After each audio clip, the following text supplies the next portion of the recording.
जब मैं कॉलेज गई Lahore national college of arts में, उधर से मैंने अपने बैचलर्स किया आर्किटेक्चर में। तो वहाँ से मैंने क्लासिकी मौसीकी में को बाकायदा सीखना शुरू किया। परवेज मुशर्रफ की फनी जिंदगी के हवाले से बहुत ही कम लोग जानते हैं। इसकी वजह यह है कि वो कभी अपनी निजी जिंदगी को सामने नहीं लाए। वो मीडिया पर अपनी बीवी के अलावा किसी फर्द के साथ दिखाई नहीं दिए, जिसकी वजह से ये तासुर जाता था कि उनकी कोई औलाद नहीं, लेकिन हकीकत में ऐसा नहीं। परवेज मुशर्रफ के इकलौते बेटे बिलाल मुशर्रफ की स्टोरी हम चैनल पर अपलोड कर चुके, जबकि परवेज मुशर्रफ की एक बेटी भी है जिसका नाम आयला है। आयला मुशर्रफ कौन है, क्या काम करती हैं, किस बड़े फिल्म प्रोड्यूसर और डायरेक्टर की बीवी हैं, वालिद की तरह सियासत में क्यों नहीं आई, ये सब हम बताएंगे आज की इस वीडियो में। आई एम आयला रजा and I am part of an organization called the All Pakistan Music Conference. We're a society that promotes classical music and dance. आयला मुशर्रफ मौसीकी की तरफ माइल खानदान में पैदा हुई। उन्होंने बचपन में ही क्लासिकल मौसीकी में दिलचस्पी पैदा की। मौसीकी में उनकी दिलचस्पी की बड़ी वजह आयला के दादा और दादी थे। आयला के दादा सैयद मुशर्रफ तबला बजाते थे, जबकि जरी मुशर्रफ हारमोनियम बजाने में महारत रखती थीं। आयला मुशर्रफ ने मौसीकार घराने में परवरिश पाना शुरू की, जिसकी वजह से उनके अंदर मौसीकी से मोहब्बत पैदा हो गई। आयला मुशर्रफ जब बड़ी हुई तो उन्होंने अपने वालिद परवेज मुशर्रफ की प्लेलिस्ट सुनना शुरू की। यहाँ ये बात काबिल जिक्र है कि परवेज मुशर्रफ मौसीकी का ज़ौक रखते थे। उन्हें बहुत से मौके पर गुनगुनाते हुए भी सुना गया, जिससे जाहिर है वो सुरीले खानदान से ताल्लुक रखते हैं। आयला मुशर्रफ ने कराची के दाऊद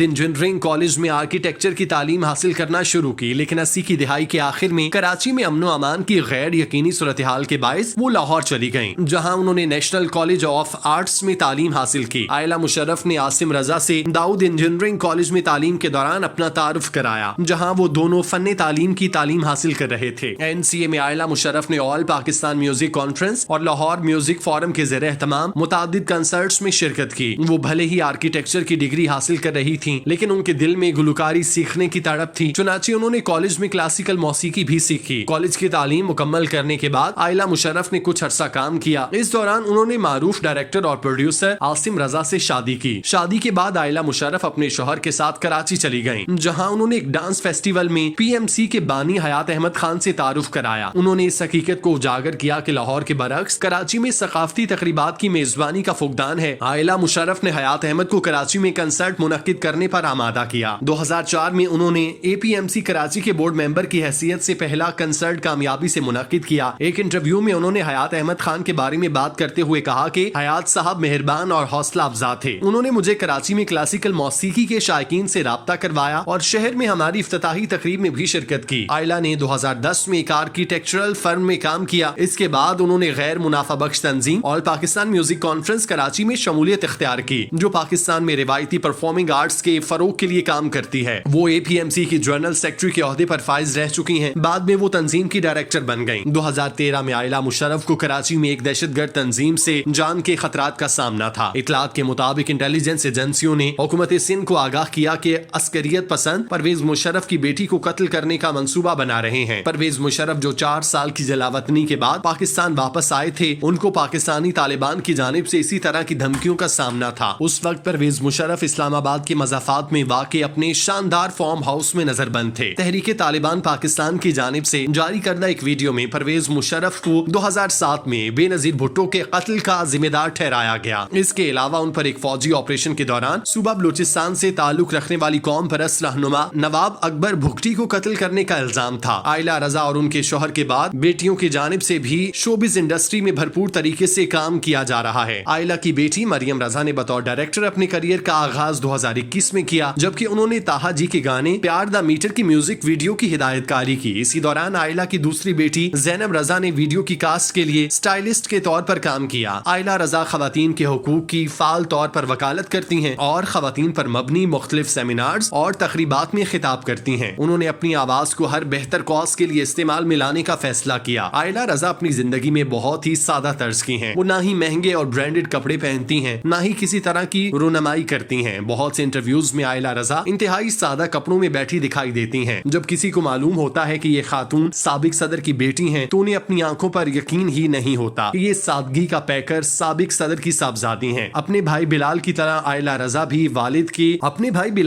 आयला रजा भी वालिद के जाहो जलाल का जिक्र नहीं करती, न ही अपनी जिंदगी में उन्होंने कभी वालिद के सदर होने का किसी तौर फायदा उठाया। हालांकि देखा जाए तो वालिद मुल्क का सदर हो तो बच्चे कहां से कहां पहुंच जाते हैं, अपनी नस्लें सवार लेते हैं, लेकिन आफरीन है मुशर्रफ के बच्चों पर न उनके बेटे ने अपने वालिद के ओहदे का कोई फायदा उठाया, न ही आयला रजा ने कभी अपने वालिद के ओहदे को अपने फायदे के लिए इस्तेमाल किया। उन्होंने इंडस्ट्री में काम से पहचान बनाई, फिर उनके शोहर भी किसी तारुफ के मोहताज नहीं, इसीलिए आयला रजा को अपना तारुफ कराने के लिए वालिद का नाम बताने की जरूरत नहीं पड़ी। वो एक ऑल पाकिस्तान म्यूजिक कॉन्फ्रेंस से वाबस्ता हैं, जो कराची में सकाफत को फरोग देने में भरपूर किरदार अदा कर रही है। इसके अलावा उनकी दीगर समाजी खिदमात भी काबिल जिक्र हैं, जिसकी वजह से आयला रजा को इंडस्ट्री में बहुत इज्जत दी जाती है। सब उन्हें सराहते हैं और उनके सादापन की तारीफ करते हैं। आयला रजा जो कि बहुत स्टाइलिश नजर आती हैं, उनके मुकाबले में आसिम रजा जो कि बहुत स्टाइलिश नजर आते हैं, उनके मुकाबले में आयला रजा इंतहाई सादा मगर बावकार शख्सियत के तौर पर नजर आती हैं। आर्किटेक्चर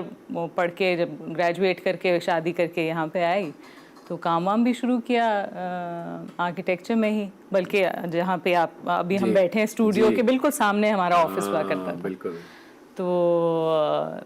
तो बस 2010 तक मैंने वहाँ पे काम किया और बीच में ये सिलसिला भी शुरू हो गया क्योंकि हयात अहमद खान साहब